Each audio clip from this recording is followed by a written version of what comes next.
Sir P.R.L. Venkatesan Garu, VIT School of Law, Chennai, to share his expertise with us. I am requesting Mr. Tapesh Megwal to introduce today's resource person.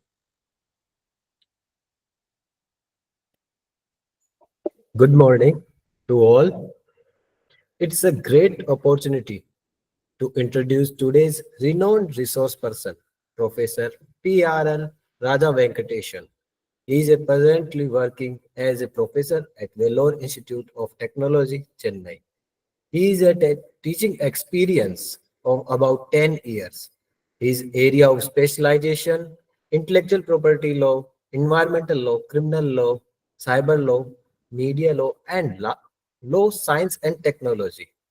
Presently, he is working on a project emerging issues and challenges of unorganized workers in India, funded by ICSSR. Sir also have editorial experience as chief editor in International Journal of Law and Social Science. Thank you.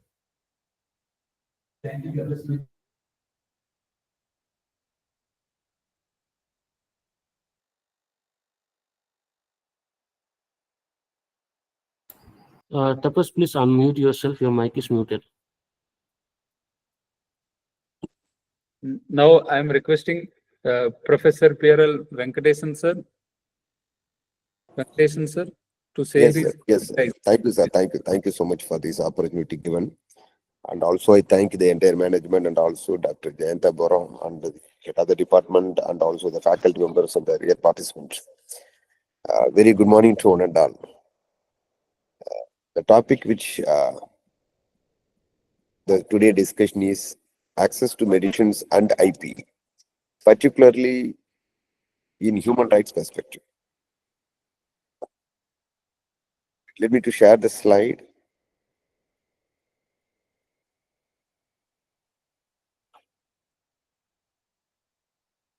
Jayanta sir, can I share the slide? Yes, sir. Yes, sir. Sure, sir. You can say. And sir, if you this is a session of more than 2 hours, so if you want a break of 10-15 minutes in between, you can also inform, sir. No issues. Okay. Okay. Share this.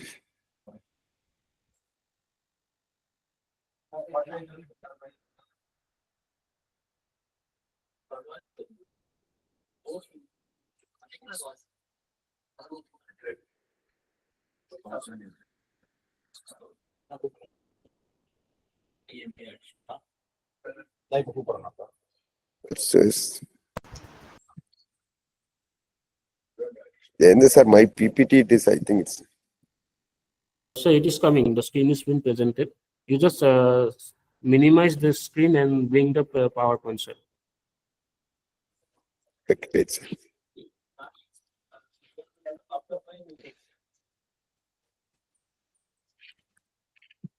Sir, you just minimize this screen and you open Yes. the PowerPoint. I open it, sir. Sir, you minimize the screen. This one, the present one.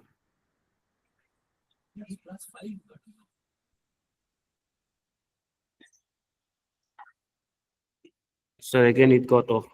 Anyway, sir, I will How ask. to share the window? Because there are two options there. One is to share the screen and also the window. Sir, you shared the last one, full screen.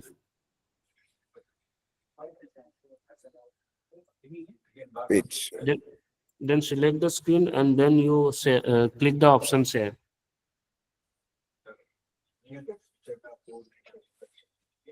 I did it from my end, sir. I think why it is not working. Yes.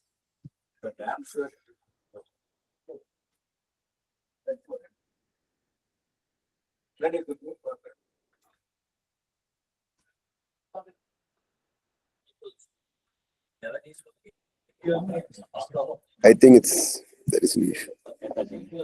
Sir, can you do one thing, sir? Yes, I will present it for you. Just give me 2 minutes. Because I just try to do so, but some issues are there.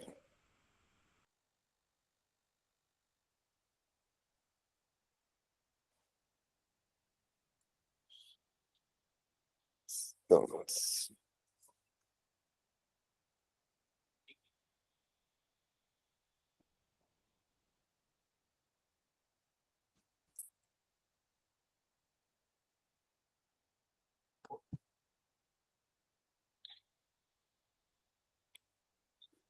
Jayanta sir, I have shared this PPT to you. Kindly share it. I think, Sir, okay, Yes, sir, I yes, will. sir, I'm saying, sir. okay, I think the Mac, there is an issue. You can share it so that let me to start with the Suppose, testing. are you sharing it? Suppose, are you sharing the PPT? Yes, I already sent it, sir. The WhatsApp already sent it before 15 minutes before.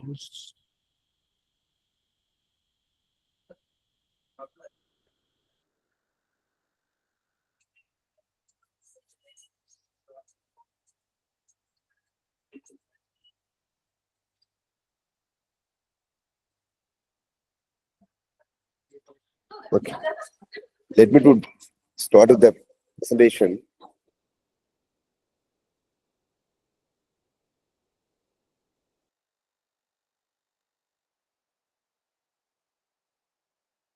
Yes, you can put it in this slideshow mode. Okay. The topic which we are going to discuss is about access to medicines and IP in a human right perspective. Let me to give the narrative of the synopsis of the today presentation is, first one is we should discuss about why access to medicine is a matter of debate as far as the IP is concerned. That is the first thing.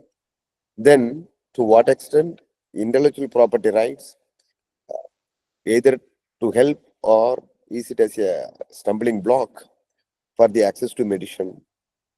Third one is, the moot question is whether the right to health has reached the needy or not. Fourth one is, to what extent the human right is violated because of the intellectual property rights. If so, what are the promises which you have given to the international scenario? Particularly, there is a commitment, the world nation, they used to give it before the, either in the United Nation or in the International Development Council and so on. When you look into the historical part, when we discuss about access to medicine, it is not a recent, the discussion and debate which we have started. They have started in the year of 1940 itself, and later on there was a formation of World Health Organization in the year of 1948 on April 7. Then what happened when they discuss about the, particularly the World Health Organization, the organizational setup, the World Health Organization has clearly mentioned that the health is a matter of right. It is also the state of complete physical, mental, and also the social well-being. It is not merely the absence of diseases. That is what they have strongly messaged is by saying that the people normally they are thinking about the physical health and also the mental health. It is not like that. You have to make sure that the people are wealthy and they are always healthy without any diseases. What is the promises which they are giving by way of World Health Organization? It is a responsibility of the each and every member country to take care of the health of everyone. And also there was a international Universal Declaration of Human Rights, particularly Article 25, which clearly mentions that it is a mandate of the member country. They have clearly mentioned the word by saying that the highest attainable standard of health. And also they have mentioned by saying that it is a responsibility and they have to take care. Then when we look into Article 12, subclass 1 of International Covenant of Economic, Social, Cultural Right, they referred about the right to health. Particularly, they mention about right of everyone to the enjoyment of the highest attainable standard of physical and also the mental health.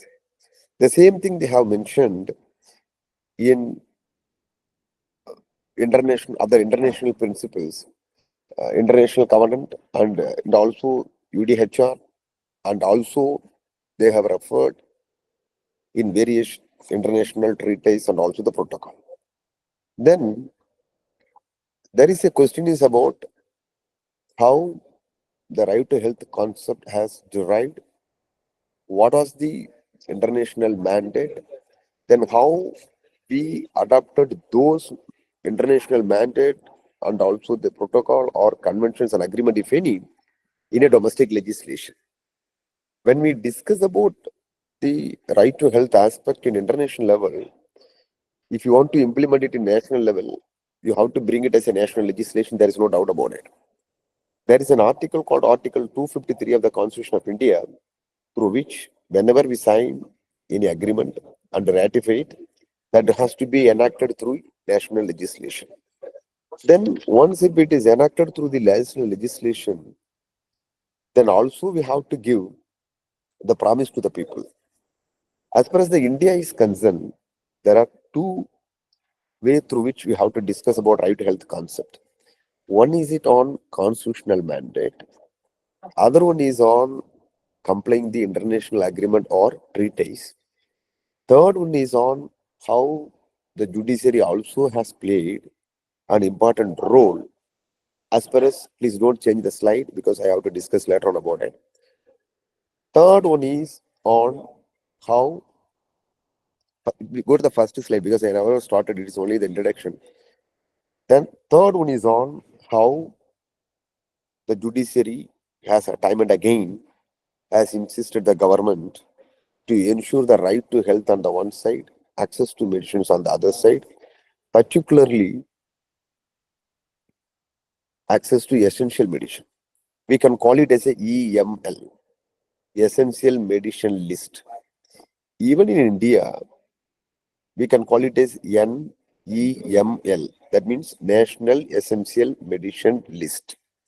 It is very, very important. Why? Because the people should know about it, how they used to prepare it. When we go to an international level, the World Health Organization, they have started in the year of 1977. Because every 2 years once they used to prepare the list. When we come to India, we have started those practice in the year of 1996, then 2005, 2011, 2015, then 2022, and so on. We used to prepare the list of access to essential medicine. That essential medicine is the one which always satisfies the majority need of the people as far as the public health is concerned. It is nothing but the priority list, we can call it. Then, when we look into the right to health on the one aspect and IP on the other aspect, there is no doubt, even in an international agreement, if you go, take an example, Paris Convention for Industrial Property in the year of 1883, even if you look into the Berne Convention for Artistic and Literary Work in the year of 1886, even if you look into the agreement on trade-related aspect of intellectual property rights in 1994, the IP right has been projected as a private right. And that and also it is called as a negative right. It's a known fact that almost all the faculty member and all other participants, those who are here, well aware of it. It is about the right which prevent other person not to exploit my right without my permission. But as far as the right to health concept is concerned, it is the right of everyone. It is a major concern. You can call it as a public right.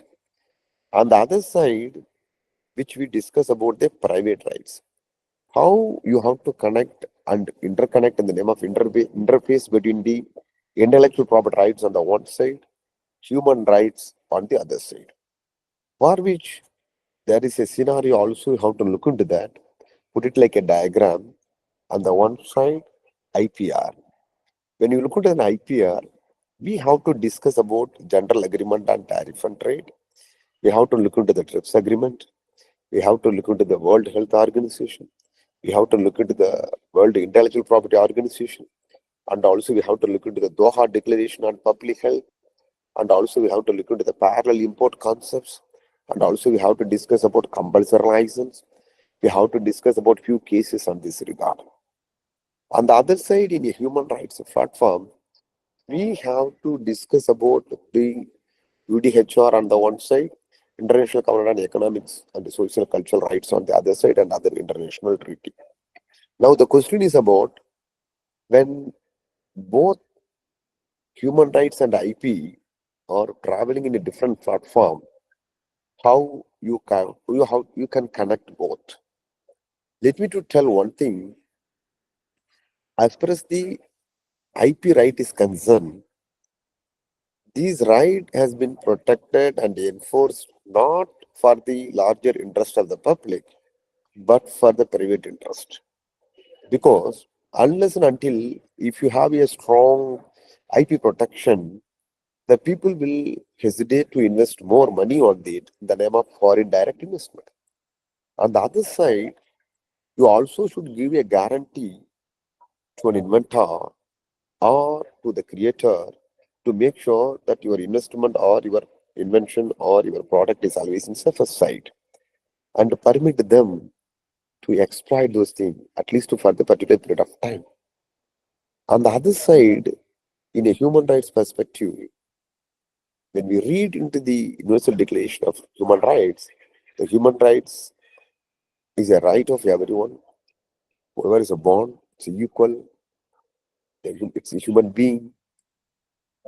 The human being can claim it is inalienable right. It cannot be transferred to anyone. Even the basic instrument itself, it says so. Then, how you have to connect both access to medicine and IP and human rights? When you look into the Constitution of India, it is clearly mandated because there are two things you have to look into it: IP, access to medicine, and right to health. Then only you will get a clarity about how these rights has intertwined or interlinked with the human rights. First one is when you look into Article 21 of the Constitution of India, because it is a judicial intervention, then only they have ensured the right to health as a fundamental right. Take an example. There are few cases. I think you are all aware of it because whenever we look at the discussion and debate, I used to tell few cases so that the student also will get a clarity about it. The scholar also will get a clarity about how this right has been emerged, how this right also has been enlisted properly. Take an example. There is a case called CESE versus Subhash Chandra Bose. This was long back actually, because we can call it as a Subhash Chandra Bose case in the year of 1992. And in that case, the Supreme Court held that right to health is nothing but a fundamental right. Why? Because they used to tell, though there is no express provision to elaborately discuss about the right to health, they linked with the right to life and personal liberty. When you look into the Article 21 of the Constitution of India, where when you look into the Article 21 of the Constitution of India, because it has clearly mentioned that no person shall be deprived of life and personal liberty except according to procedure established by law, where the government has every right to enact a legislation in order to regulate both the protection of an individual or as a group by way of getting the rights. On the other side, the government also has a right to enact various legislation, particularly on the medicine aspect and also the drugs aspect. The drug in the sense I'm talking about the medicines and vaccine. Take an example, Indian government, not only after independence and also before independence, they have enacted a legislation. Takes an example, Drugs and Cosmetic Act 1940. Drugs and cosmetics rule is there. Then we have enacted a legislation also with regard to the medicines, how the clinical trial has to be conducted. New clinical trial, you are well aware about 2019 regulation. The government has every right to regulate it. At the same time, the Supreme Court of India, time and again, they used to tell, it is the responsibility of the government. Take an example, there is a one famous case, many of you knew about it. Consumer Education and Research Center versus Union of India. That case was discussed in the year of 1995 itself.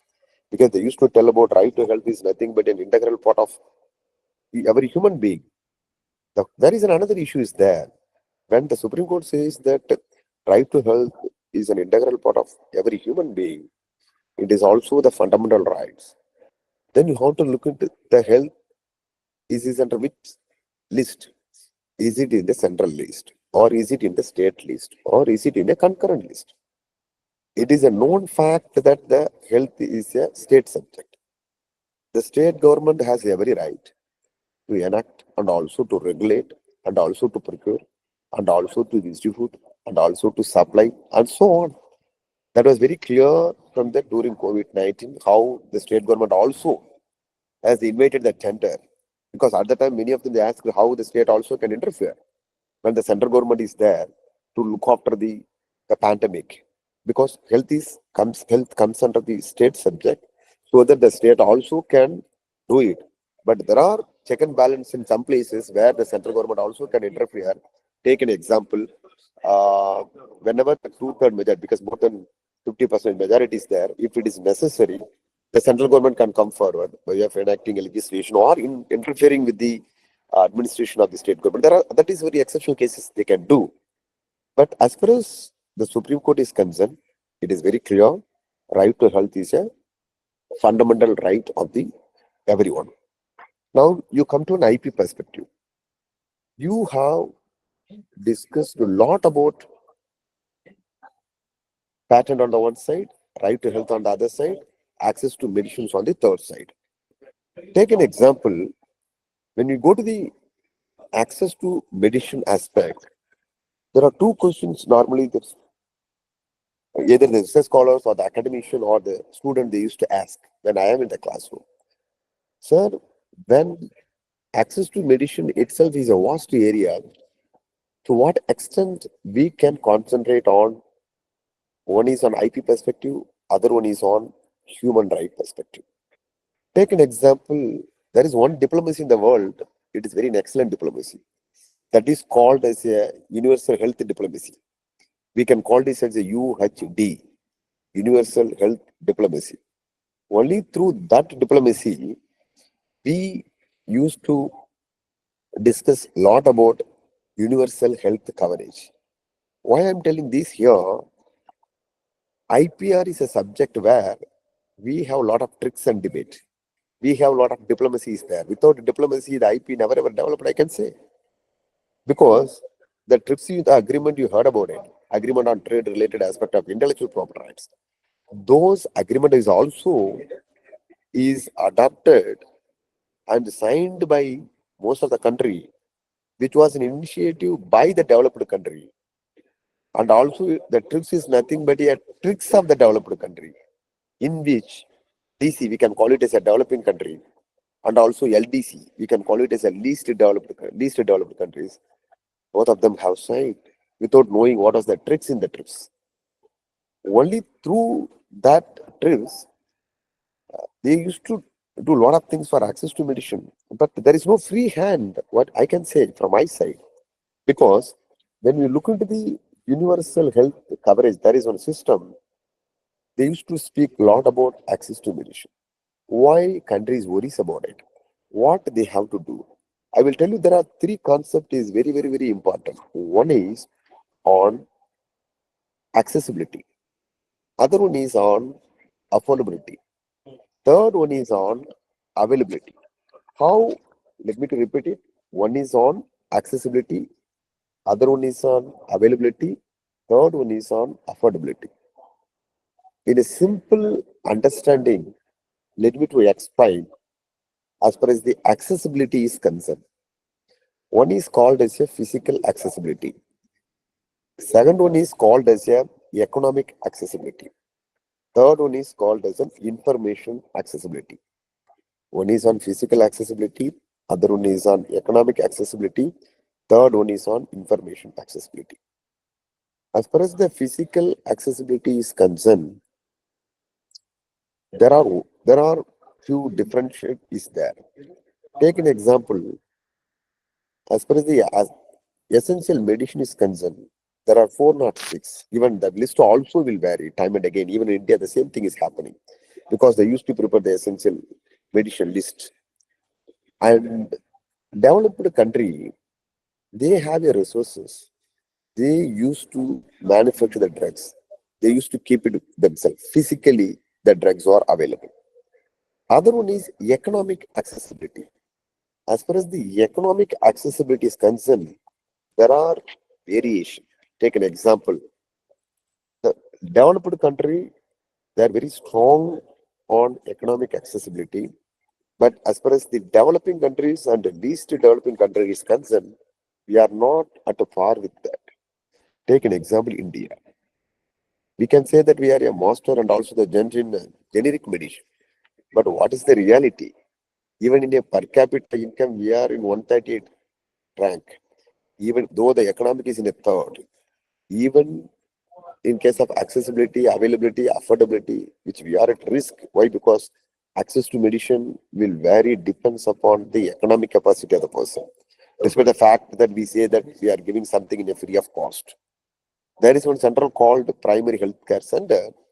If you go and visit those center where you will really realize about what is the pathetic situation of the people, because well, they have only few facilities. It's directly violation of the right to health and then connected with the human rights. Why? Because as far as the economic level is concerned, economic accessibility is directly impact on right to health. Third one is on information accessibility. As far as the information accessibility is concerned, the people are not aware of it. I will tell you why. There are some risk all there.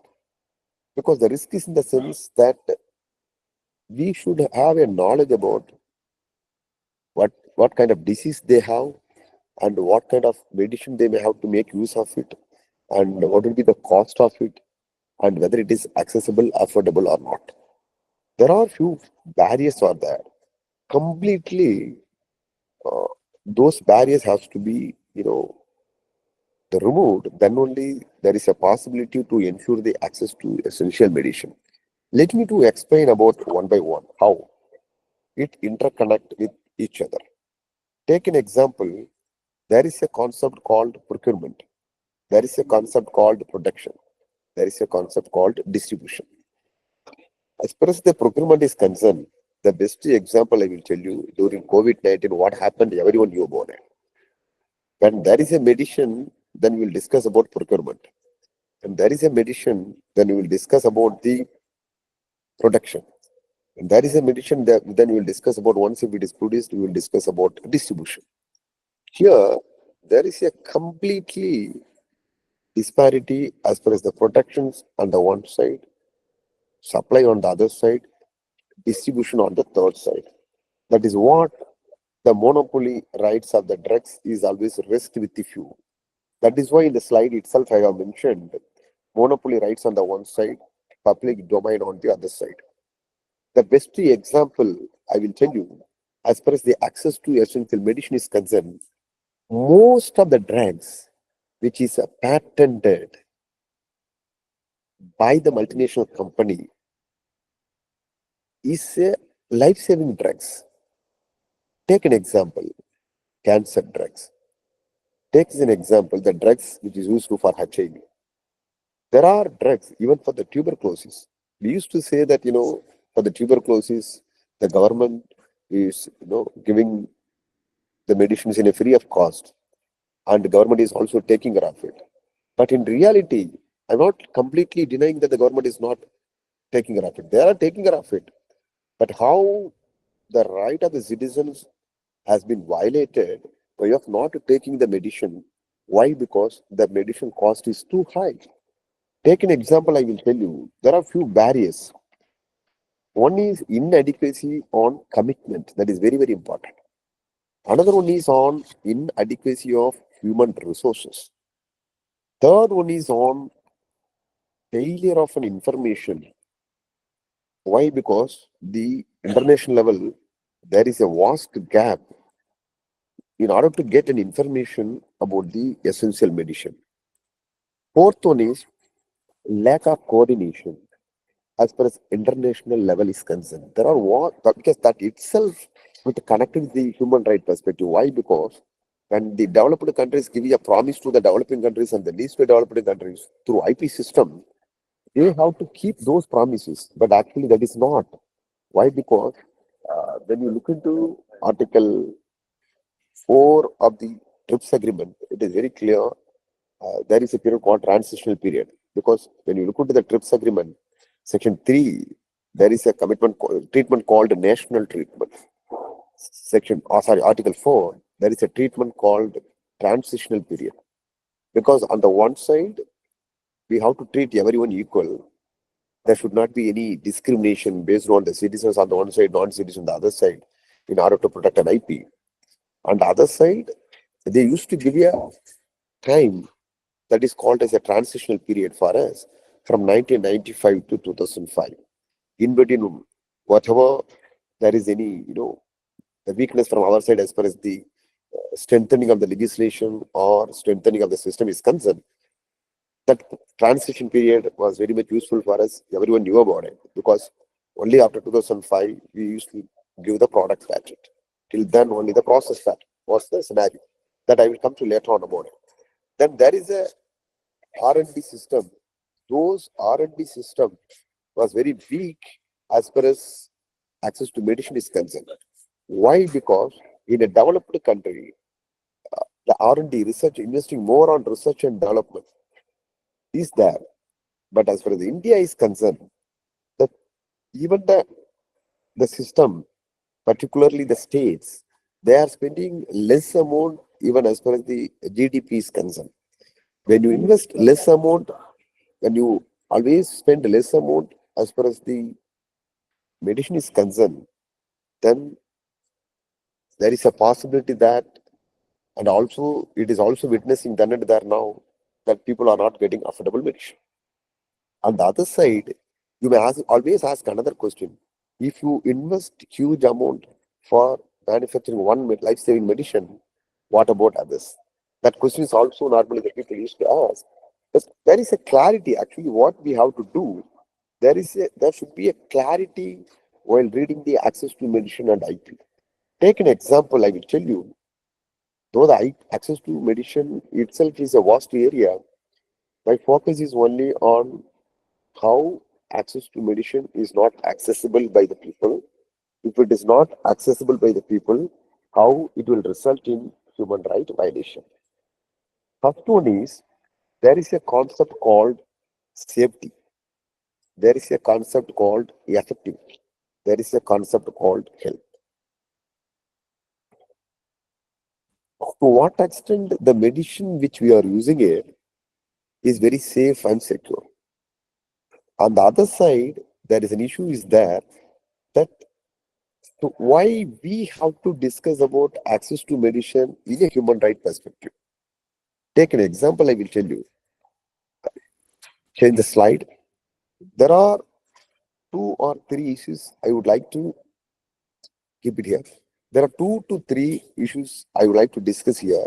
First one is, on the one side, when we discuss about access to medicine, can you give a guarantee that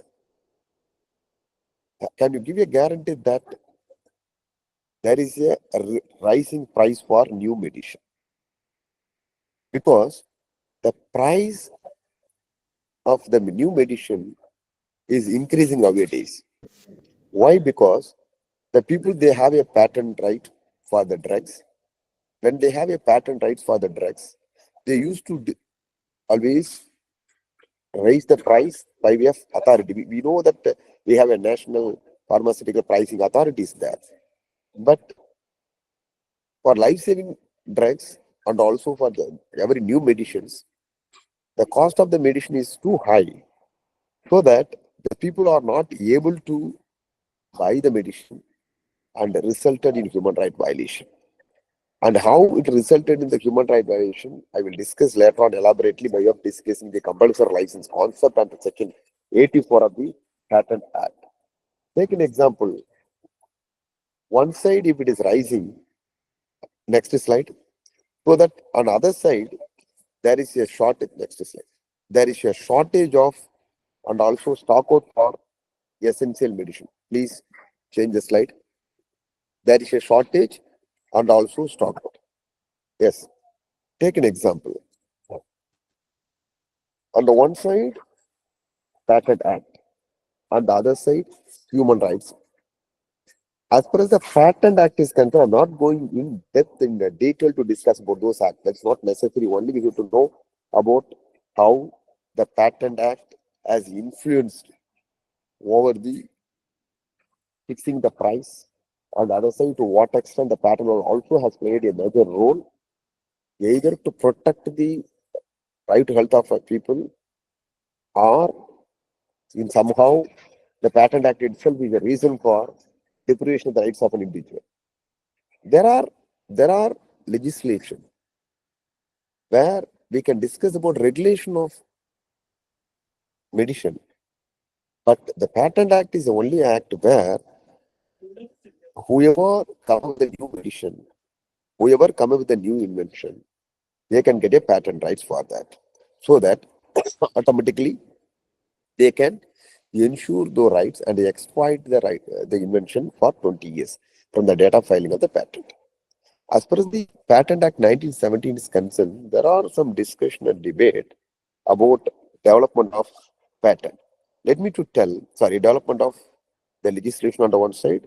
On the other side is also how the Patent Act has given a fees for access to medicines, and also the how the Patent Act itself helped the people, particularly the poor people, by way of having some provisions on it.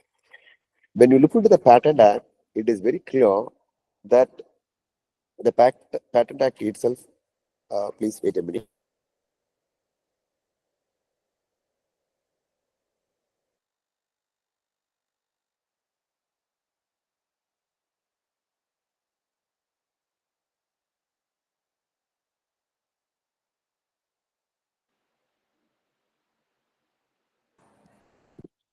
Jayendra sir, is it audible now? Jayendra sir, is it Yes, sir, audible? you are audible and visible Fine. now, sir. How the Patent Act itself has given and also has played a major role in order to help the people in a right to health aspect on the one side, human rights aspect on the other side. Take a look on it. First one is, when you look into section 2 subclass M and P, because this is the sections where we will look into the definition of patent and also who are all the patenting. Because the act itself is very clear, the patent means patent for any invention granted under this act. The act itself clearly says that you should know about the important provisions of Patent Act, then only we can discuss a lot about access to medicines and also the human rights. When you look into section 2 subclass 1J, where it has clearly mentioned about what exactly the invention is all about. Take an example, the invention itself, they have mentioned invention means a new product or process and involving inventive step and capable of industrial application. But another one they have mentioned, when you look into the concept of inventive step, the future of an invention which involve technical advance as compared to the existing knowledge, but is not obvious to a person skilled in the art. Then you may ask the question with me, sir, why we are going to discuss about the access to medicine and also the medicine, why we have to discuss a lot about the Patent Act? Because without Patent Act, we cannot discuss about the violation of the human right and interconnect with the IP. Take an example, the Act itself is very clear that when the patent has to be, invention can be patented when it is not. There are section, take an example, section 3 subclass D, which speaks about I think it's a famous sections, everyone knew about it, because this is a section where we have included in order to prevent the evergreening of patent. And another section is section 48, that always discuss about rights of the patentee, through which if you have a patent for your drugs, you can enforce your right. That is also, it is in a tune with the TRIPS agreement, because where the TRIPS agreement also they have stated 20 years. Here in our Indian Patent Act also we have mentioned 20 years from the date of from the date of filing of a patent. That is what the process is all about. But we have to connect those provisions here, and also we have to discuss TRIPS agreement on the one side and also Patent Act on the other side, to get more understanding about access to medicine and IP and human rights as well. First, let me to discuss about TRIPS agreement. Why? Because we, for the first time, we enacted a Patent Act in the year of 1856. Then there was a major revision in the year of 1911. Again, there was a revision after Justice Rajagopal Iyengar Committee report in the year of 1957. Then there was a discussion and debate. Then finally, based on the Rajagopal Iyengar Committee report and also the other recommendations, we have a Patent Act 1970. Then what happened was that after 1970, there was a discussion and debate about how the patent system has to be effectively implemented, whether the present patent system was a comprehensive one or not. I think you are all well aware of it. Why? Because the system itself is clearly speaks about the concept.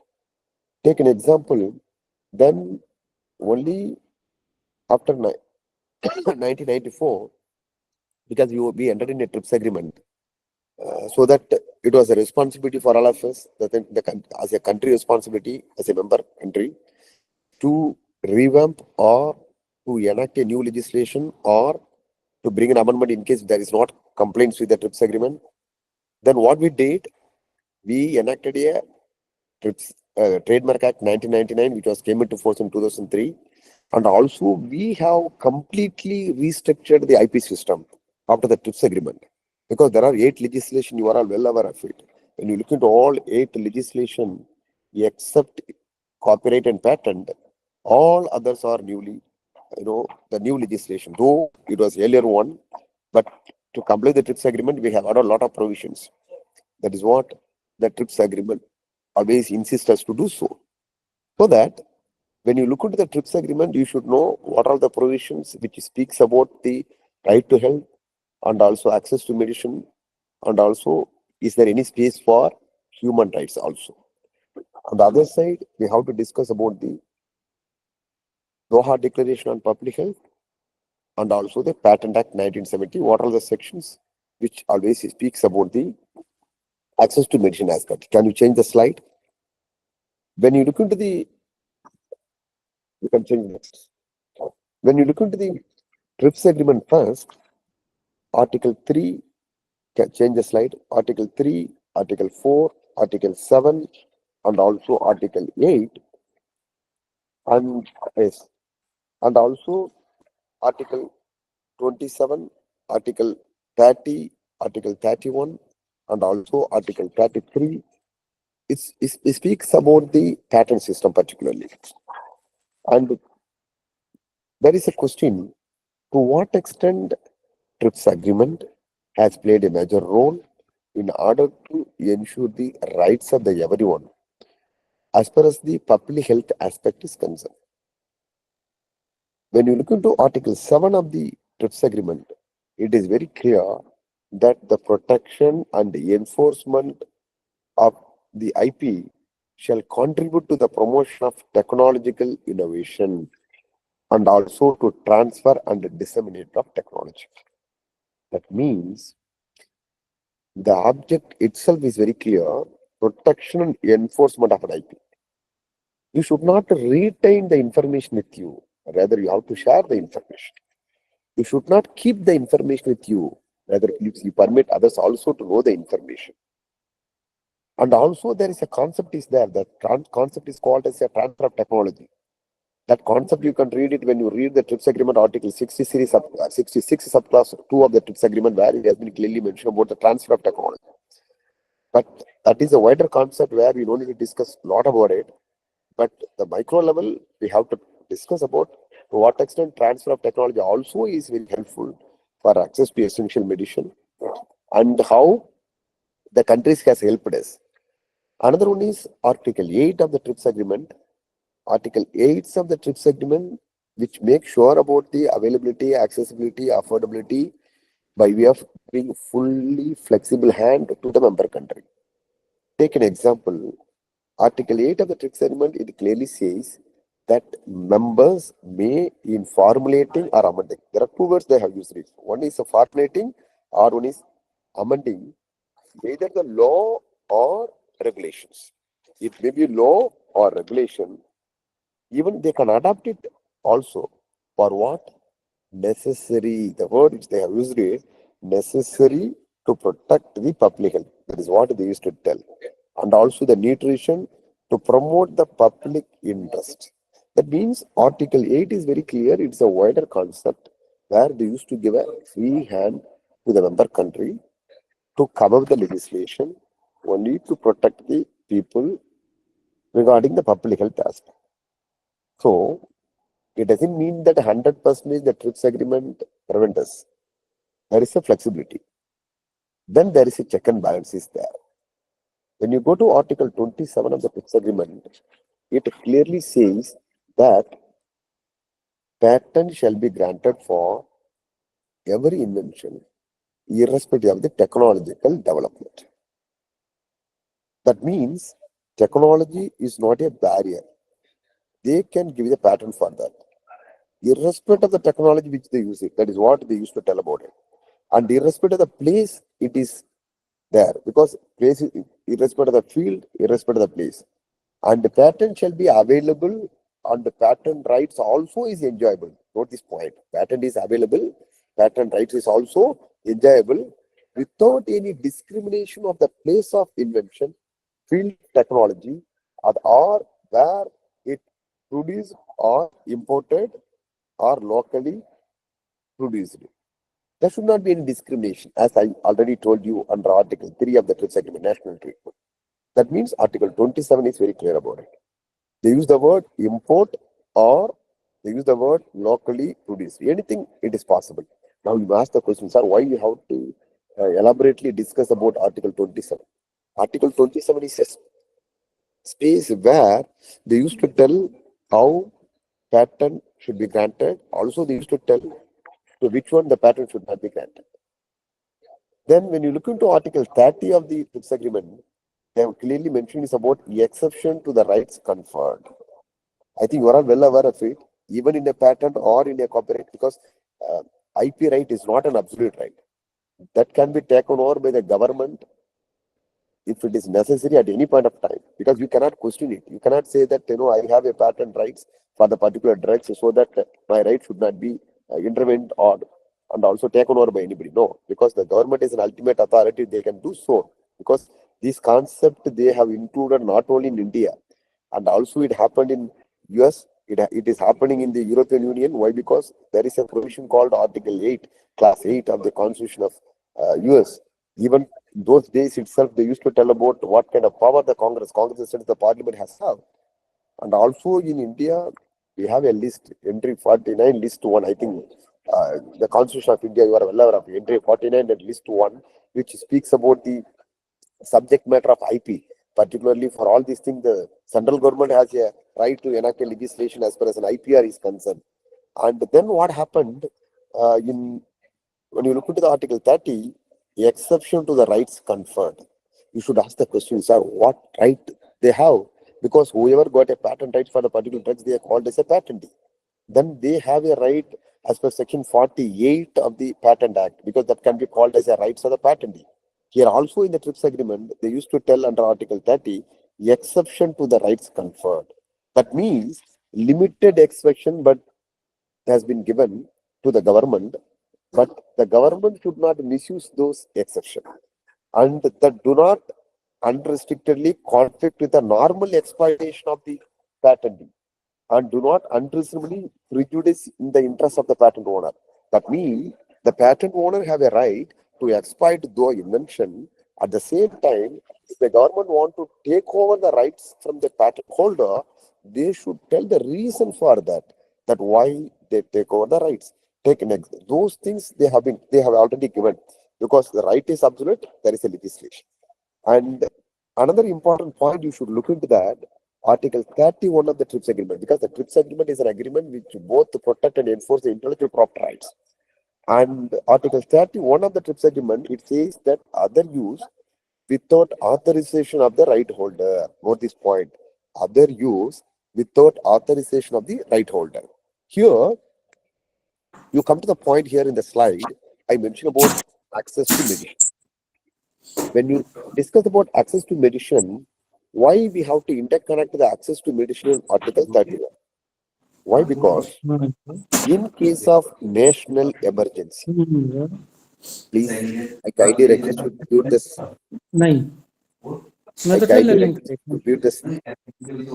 ना सुधी वो है तो उसमें कि मैं मासी से उन्हें तो करना पड़ेगा Silence, please.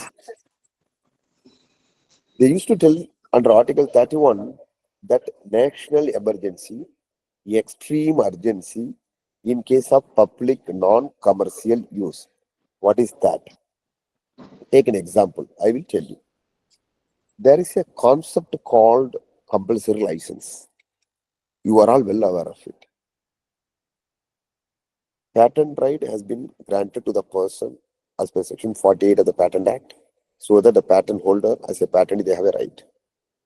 Then why we have to discuss about the compulsory license in access to essential medicinal aspect and also interconnect with the human right perspective? Because the point is very simple.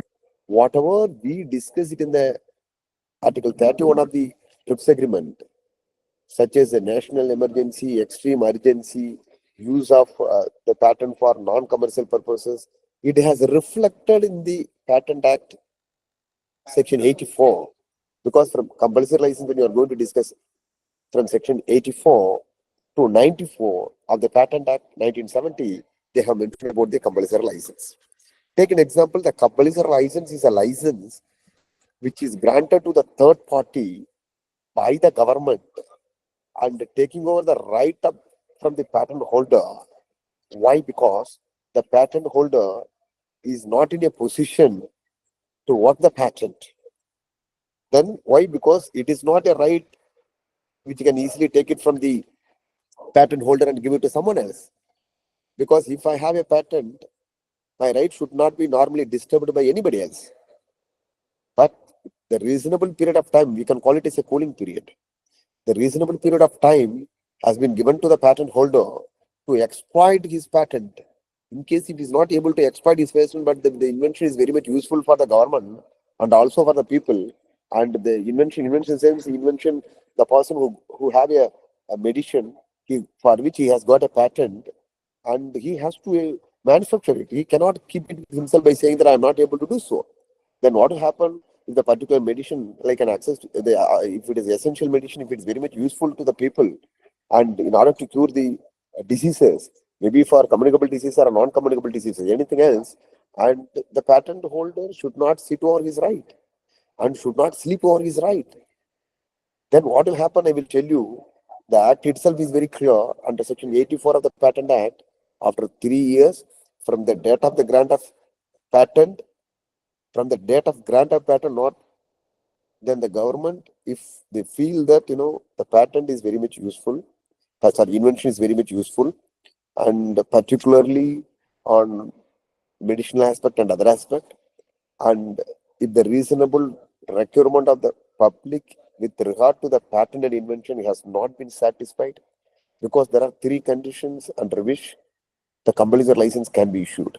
Nobody can question about it, but you have to comply with the 3 complaints. We can call it as a requisite. We can call it as a prerequisite before the issuing the compulsory license. First one is reasonable requirement of the public with respect to the patented invention, because that is a point where you have to look at that, has not been satisfied. Second one is patented invention, if it is not available to the public at a reasonable, affordable price. Note this point, reasonable, affordable price. But patented invention, you have to make sure that is not at all available in the world. And also you have to say, in the public. And also you have to say that it is not in an affordable price. Third one is patented invention if it is not worked in the territory of India. There are 3 points. First one is reasonable requirement of the public is not satisfied. The patent is not available in affordable price in India. Third one is if it is not worked in the territory of India, then what you can do, then you can issue the compulsory license. Take an example, medicinal aspect. First one is, when you look at the medicinal aspect, whether it was necessary for us, that means to the government, to issue the compulsory license to the third party to manufacture the drugs. I will bring the scenario where how we struggled during pandemic and how it was witnessed also. Before the pandemic also there are a lot of issues are there, but it came to the limelight only to the pandemic that where we stand. Take an example, as far as India is concerned, more than 85% to 90% of the people are in a below poverty line.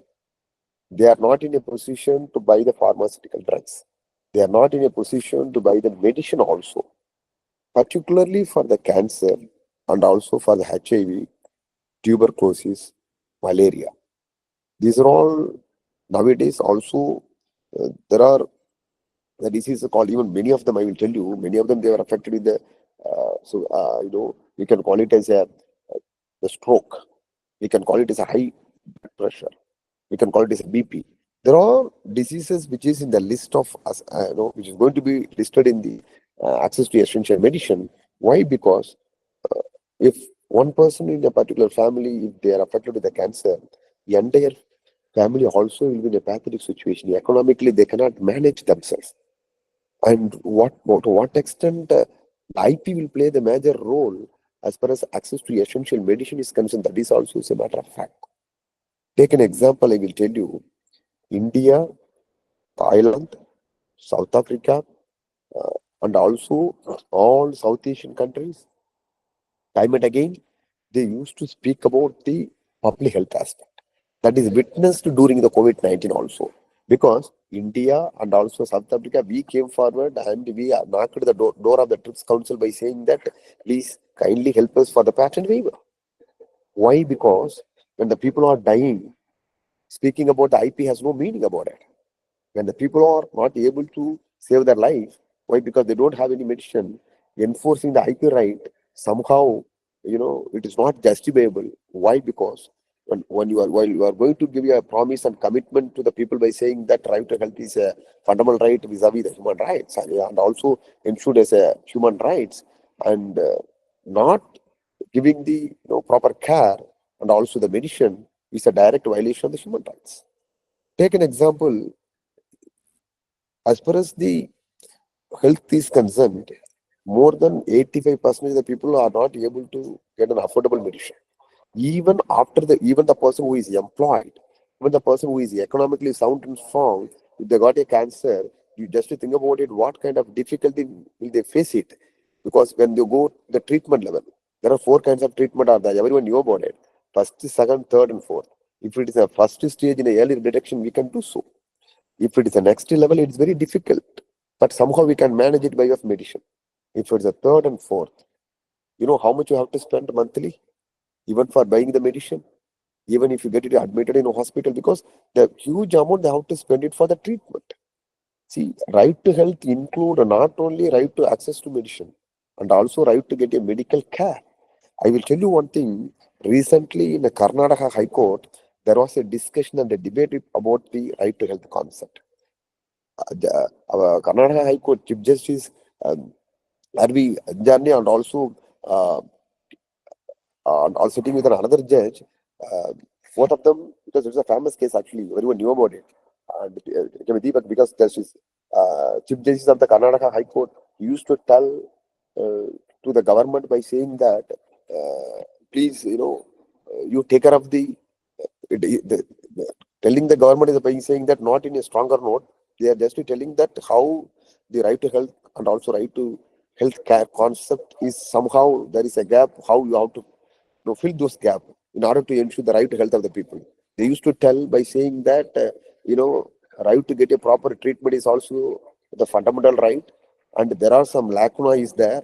Take an example, on the one side doctors, on the other side nurse, on the third side lab technician, on the fourth side D4 employee. There are people out there.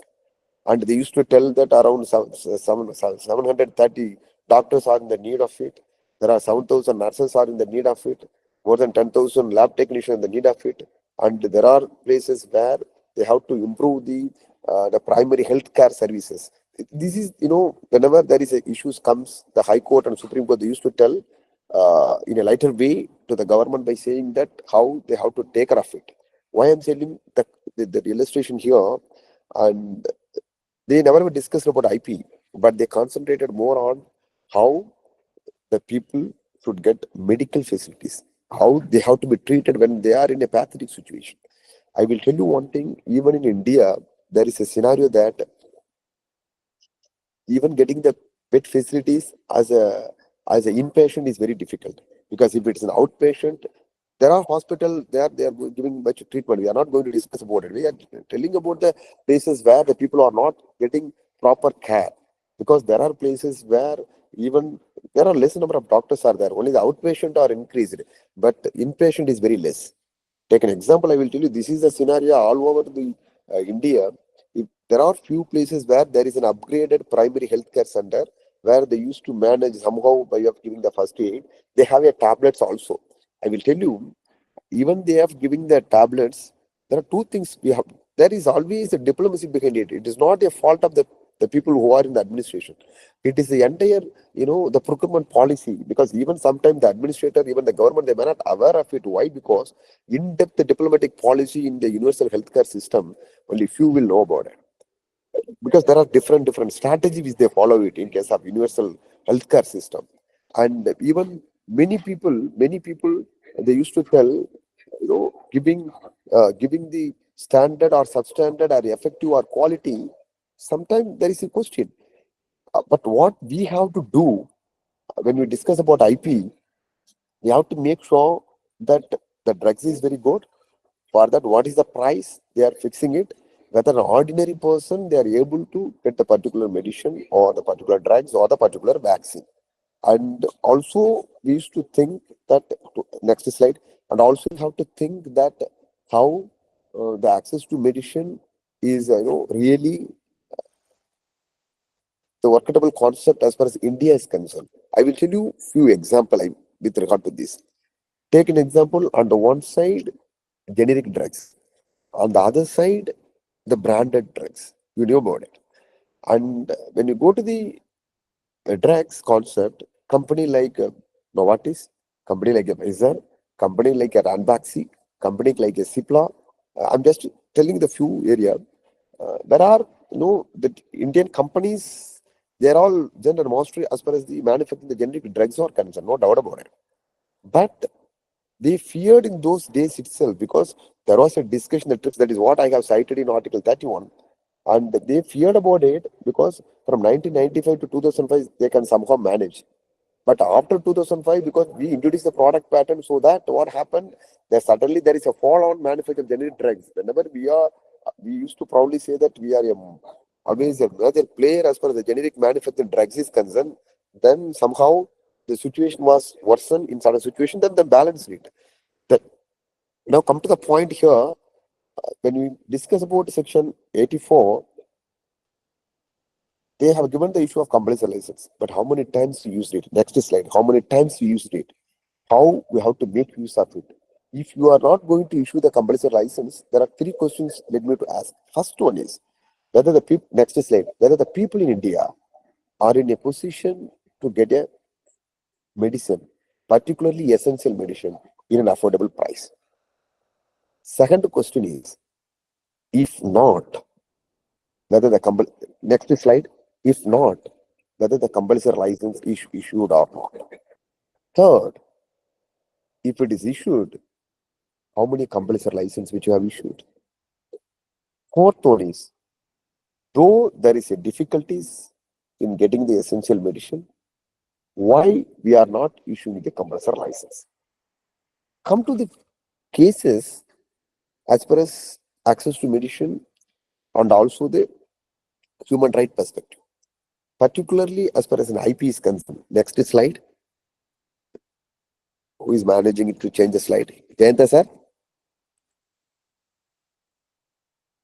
Jayanta sir?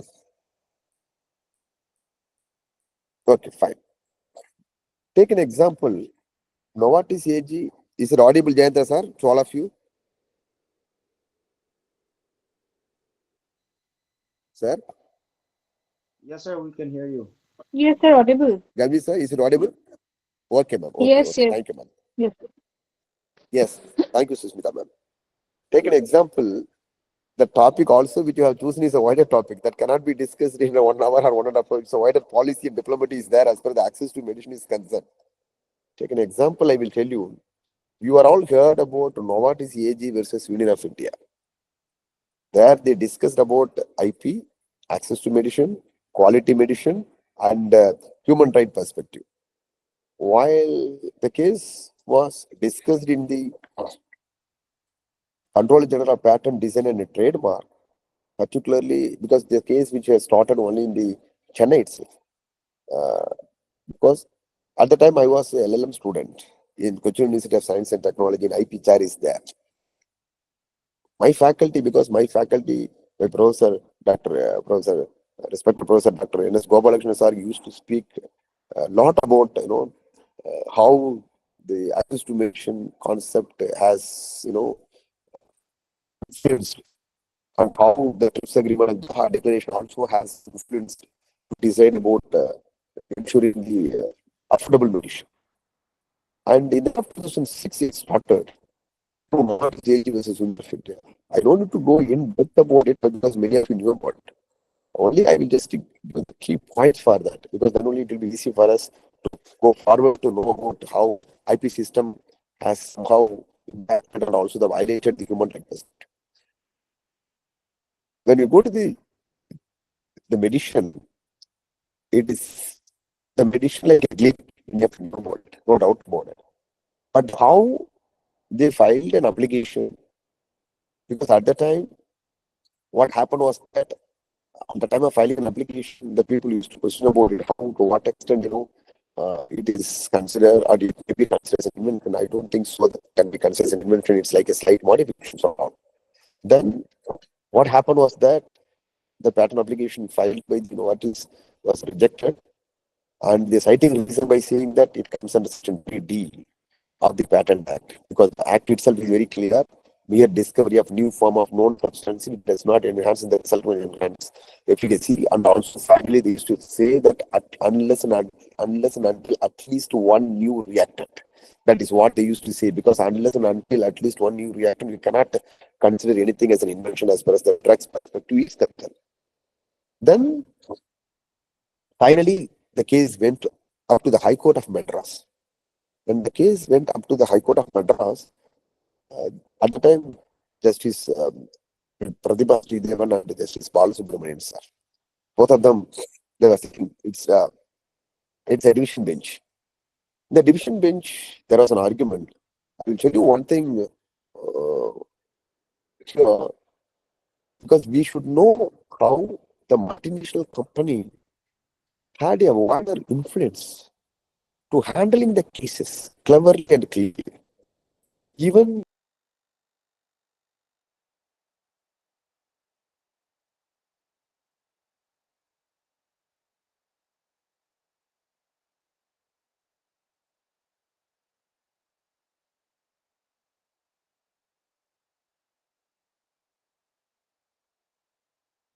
Sorry for the inconvenience.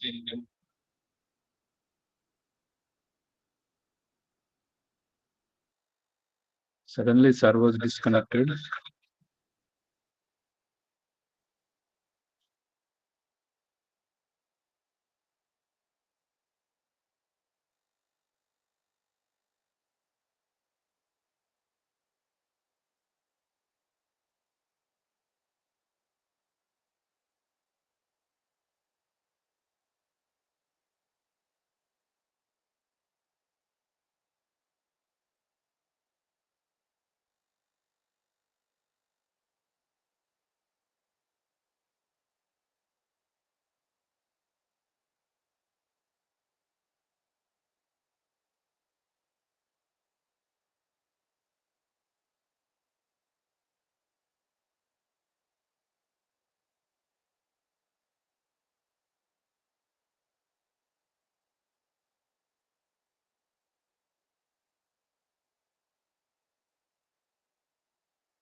Do we have to reconnect?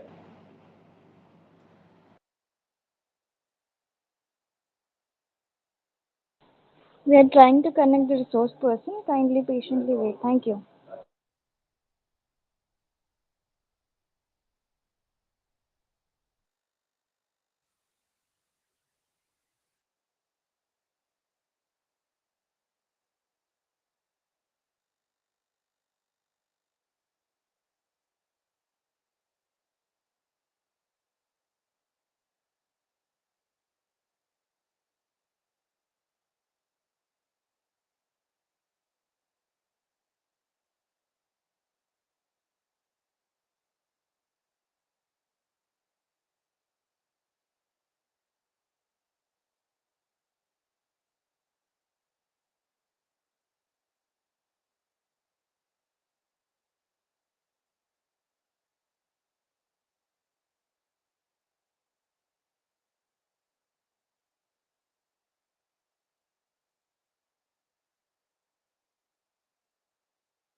Jen sir, is it audible now?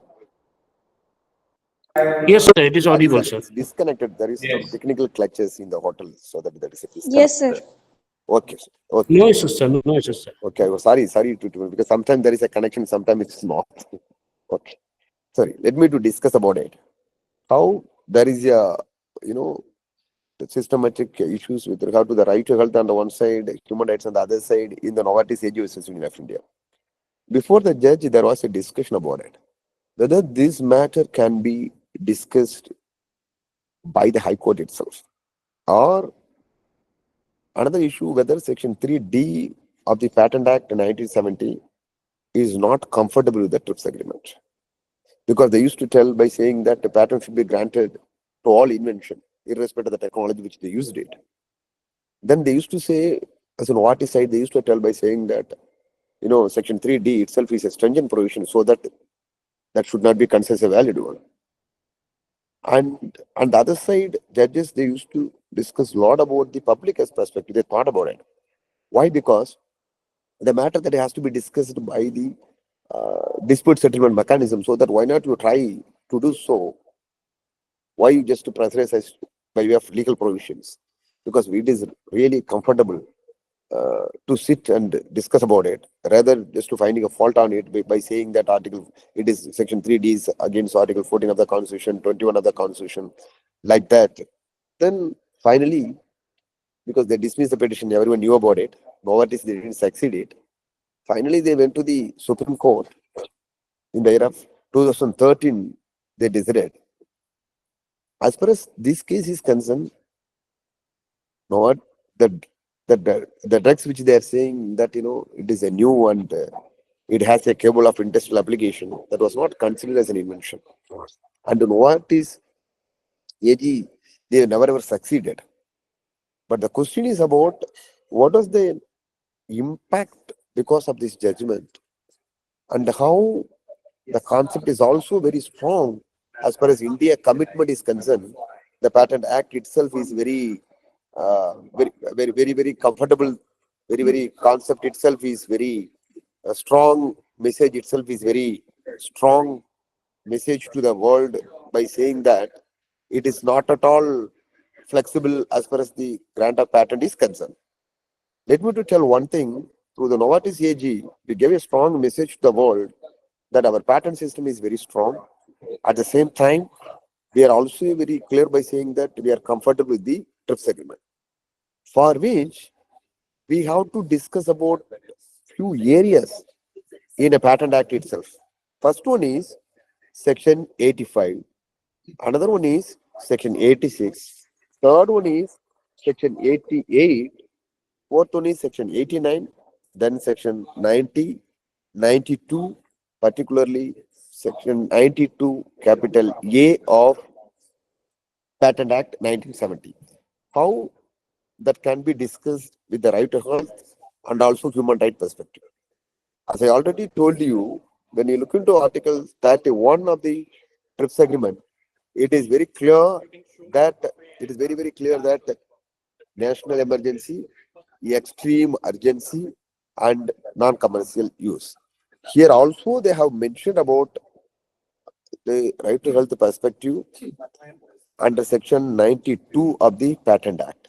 Take an example, they have clearly mentioned that special provision for issue of compulsory license on notified by the central government, because the central government has every right to come up with a regulation. That is then what happened. They also mention here national emergency, extreme urgency, and public non-commercial use. Then come to the history of issue of compulsory license. For the first time in India, through NATCO versus Bayer, you are all knew about it. NATCO versus Bayer is a famous case as per the issue of next slide. As per as the issue of compulsory license is concerned. Issue this. Please go to the next slide. Go to the next slide. Please. Yes.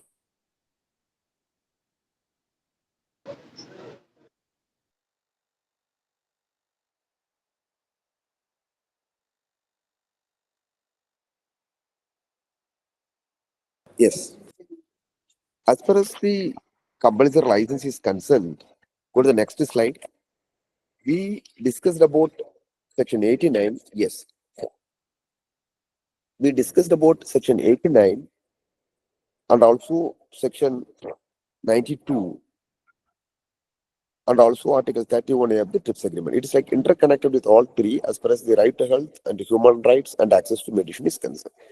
Because whatever which the TRIPS agreement says, we used to follow it by way of either amending or adapting it in our Patent Act section 84 to 92, particularly for right to health perspective.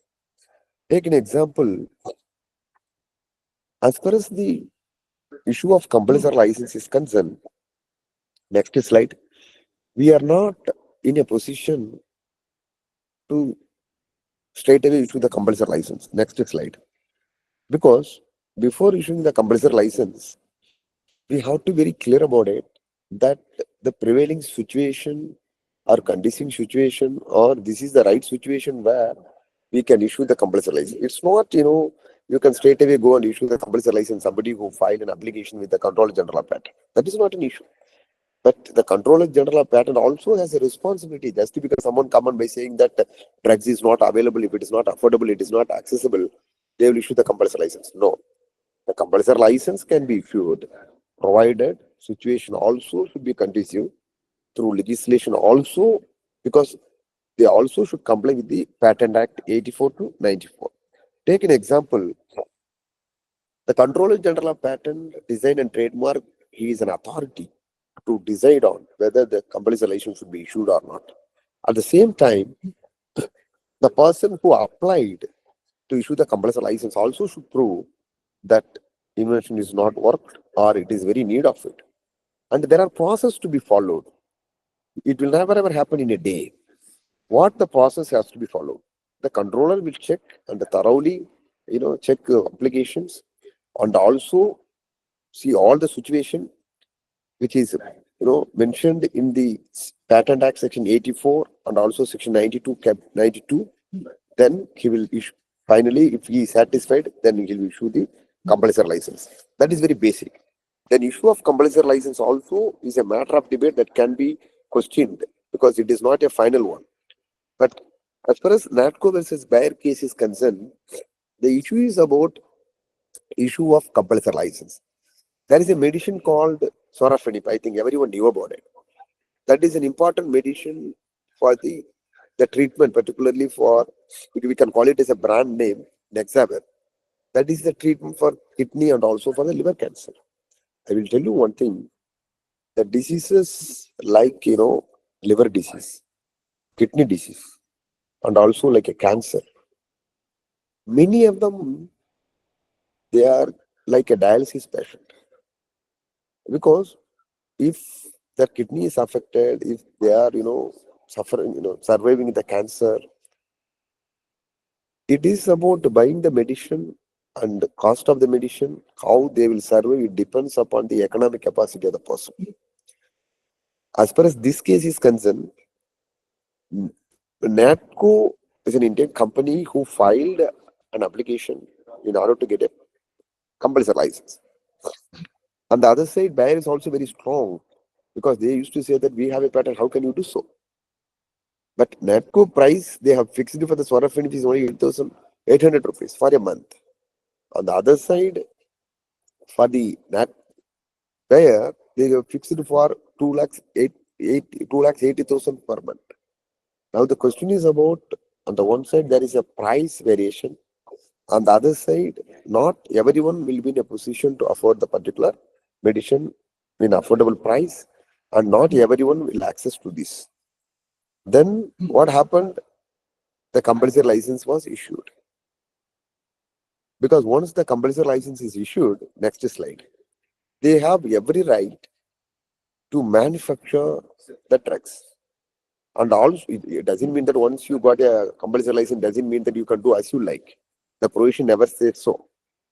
After that also, you have to give the royalty. At the same time, the purpose for which you got a compulsory license, if it is not achieved, even the patentee or any other person, from the date of grant of compulsory license, after 2 years, they can say 2 years from the date of grant of compulsory license, because you have to give the cooling period also to the person to whom the compulsory license has been issued.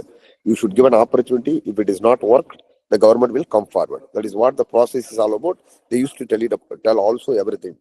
And as far as this case is concerned, the compulsory license issued, and then they have a strong point by saying that as far as the price variations is concerned. And you should ask another question, how, to what extent the NATCO versus Bayer is very useful. Actually, it is not about whether the compulsory license is used or not. It is about how many times the company come forward to do so. Not a one company or two company. You have to talk about many companies. It's very surprising that many of them, they are not coming forward to apply in order to get a compulsory license. Why? Because there are a lot of procedure has involved, a lot of complicated things has involved. But issue of compulsory license is a welcome step, though there is a negative side as far as IP is concerned, because they are not going to that area now. Why? Because if you issue more compulsory license, on the other side there is a threat for R&D. But at the same time, we have to think about the larger interest of the people instead of thinking about people like who are the multinational company and they decide everything on it. And I will tell you one more point here when we discuss about compulsory license. Quite interesting. I think everyone knew about it. When we discuss about the compulsory license, we also should discuss about the politics behind, prevention of issuing the compulsory license. At the same time, whoever speaks about right to health and also the public health and the compulsory license, that, on the other side in IP, they think it in a different way. Let me to tell one thing, there is a politics behind it to discuss and debate about politics in the sense IP politics, which I'm talking about it. There is always a discussion about it. pre-Doha round and also after Doha round. You are all well aware of it. There is a declaration called Doha Declaration on Public Health. After TRIPS agreement, people feared about it. Why? Because uh, from 1995 to 2005, there will not be issue. But after 2005, because we will not be in the safer side, because the transition period will be over, because only 10 years was granted by the TRIPS Council at the transition period. Then afterwards, there will be risky. Then what happened? 2001 itself, all the least developed countries and developing countries, they joined together to discuss about the gravity of the public health problem. They always, they used to tell by saying that, at any cost, we have to protect the people. Why? Because there is one weakness in the TRIPS agreement under Article 31 of the TRIPS. Why? Because they used to tell compulsory license can be issued only for domestic manufacturing. We can call it as a domestic market. That is the word which they used to use. Only for the domestic purpose, they can do so. But they cared about it. Then what is the issue of issuing the compulsory for the export purposes? Then they are. Why? Because many countries, they are not in a position to manufacture the pharmaceutical drugs. They don't have any capacity to do so. Then what kind of justice you are going to do to the people? They don't have any manufacturing capacity to manufacture the drugs, to produce the drugs. Then in the Doha Declaration also, they didn't come up with a final conclusion 2001. But in 2003, they finalized it by saying that the compulsory license can be issued to the people where they don't have any manufacturing capacity to manufacture the drugs. Take an example, least developed countries. They don't have any manufacturing capacity. If that is the case, you cannot simply say that the compulsory license should be issued only for the domestic purpose. Then there is a paragraph called paragraph 6. That is very famous paragraph as far as the Doha Declaration is concerned. Paragraph 6 is very famous paragraph 6 of the Doha Declaration, where they used to tell all WTO member countries, this is the responsibility actually we used to speak, all the WTO member countries with insufficient or no manufacturing capacity as far as the pharmaceutical drugs is concerned would face the difficulties in many ways, so that we hereby instruct the TRIPS Council to find the expeditious solution to this problem. That is what they used to request the TRIPS Council in the year of 2003 itself for the temporary waiver. Then the TRIPS Council also finally they agreed with the request of the TRIPS Council, the developing countries and also least developing countries. We also we have reflected in our Patent Act actually. What happened, I will tell you. Once the TRIPS is agreed, then we amended our Patent Act 2005. We included this provision in Section 92 capital A of the Patent Act, where they used to tell compulsory license for export of patented pharmaceutical product in sudden exceptional circumstances, where they used to tell having no manufacturing capacity and also having insufficient capacity. That is what they used to tell. So that now in India, we can issue the compulsory license not only for the domestic purposes, and also we can issue the compulsory license for the export of patented pharmaceutical drugs also. That is a settled procedures, what we have to say. Then next slide. Finally, when you come to the discussion for the final discussion about access to essential medicines and also the patented pharmaceutical drugs, in a human right perspective, there are some key points have to be noted here. Next slide. Let me to discuss the key point one by one. As far as the next slide, as far as the India is concerned, there are commitments which we have given. Take an example. Yes. Take an example. Keep it here. Take an example. During COVID-19, we witnessed that either if it is a Covishield or Covaxin, or whether we join with the other, the private sector in order to manufacture the drugs, or we extended our hand with the developed countries either to help us or by way of an agreement, asked them to help us.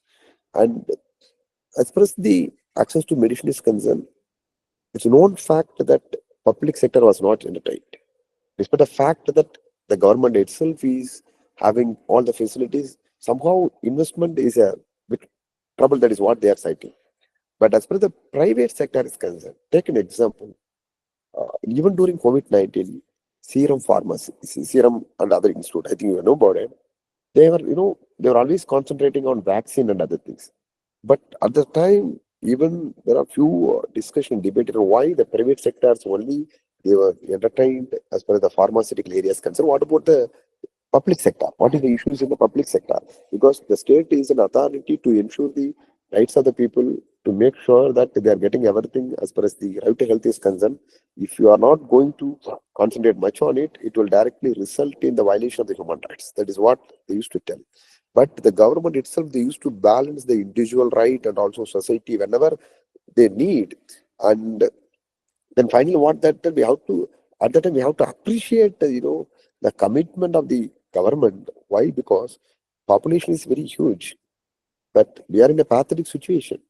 The pandemic is always threatening us, but we come up with a solution by saying that we registered the country like a developed countries, and finally we always invested much, and with the collaboration or through cooperation with others, we managed and we vaccinated everyone.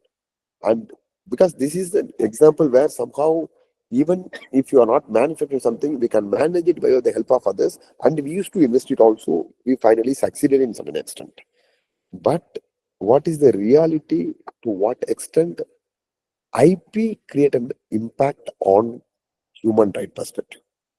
But still now, the answer is on the one side, we are not getting essential medicine, not we, but the poor people. And another one is it is witnessed that essential life-saving medicine is not affordable to many. It is witnessed that availability is concerned is very less.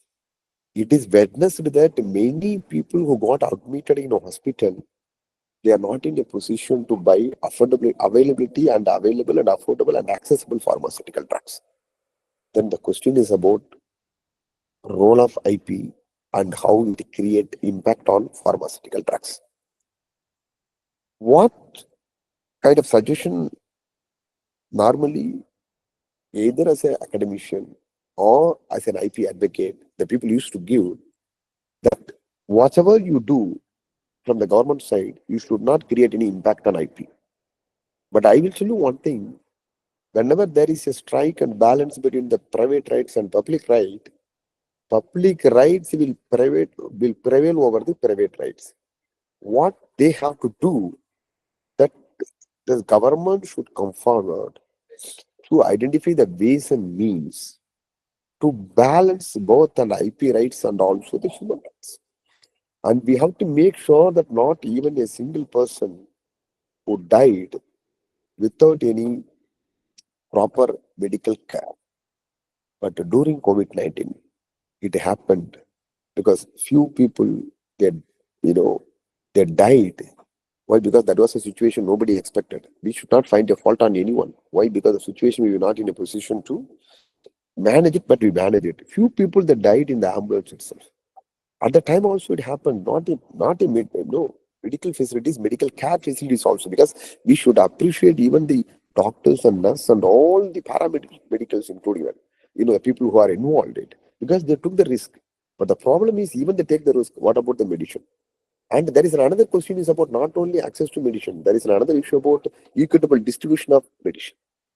Equitable distribution of medicine in the sense that, people without any discrimination, without the basis of which place they belong, they should get a medicine. But the government has ensured without any discrimination, people used to get a medicine. But IP law, in one way or others, is threatening the people as far as the access to medicine is concerned. And what the people who are all in the decision-making authority to make sure that the people like poor people, downtrodden people, the people those who are infected with life-saving the diseases like a cancer and medicine, they should get a medicine without any destruction as far as the supply chain is concerned.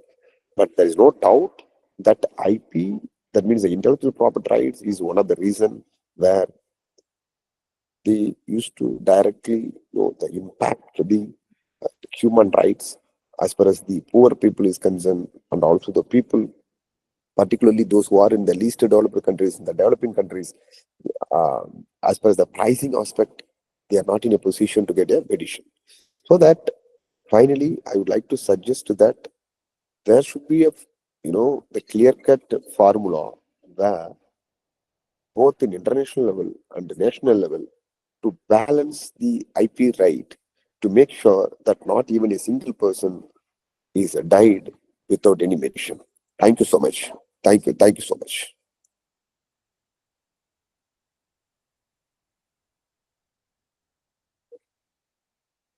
Thank you, sir. That was a nice session. I would request the participants, if they are having any questions, they can please unmute their mic.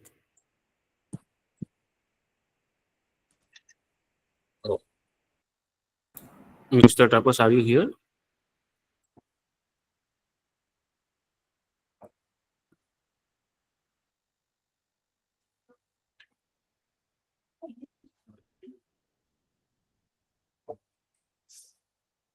So participants, are there any queries?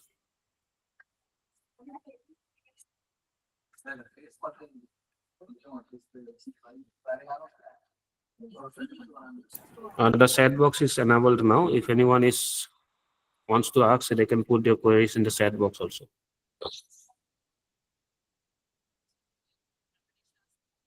I think Ramani ma'am is asking something. She was trying to ask something. Good afternoon, sir. Myself, Dr. Rajesh. I have a doubt regarding You can how this proceed. compulsory licensing is benefited for the society.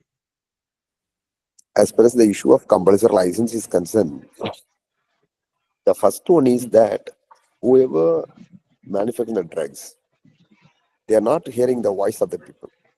Second one is when they fix the rate of the price in a higher rate, the government can come forward at any point of time because the government has absolute right.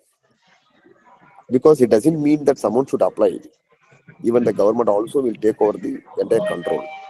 Third one is when you are going to issue the compulsory license, there is a possibility for reduction of price. The people who will get a pharmaceutical drugs in lesser price. That is what I mentioned, the NAPCO versus Bayer itself.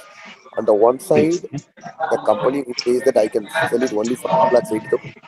On the other side, the Indian pharmaceutical players, they are saying that I can manufacture and sell it for 8,000 rupees. There is a huge variation as far as the price is concerned.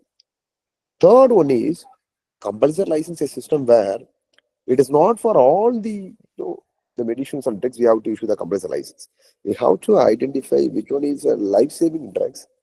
Only for those drugs, if you give issue the compulsory license, there is no doubt that it will be useful. But the problem is that it is only less number of applications. Many of them are not coming forward. There are various reasons behind it.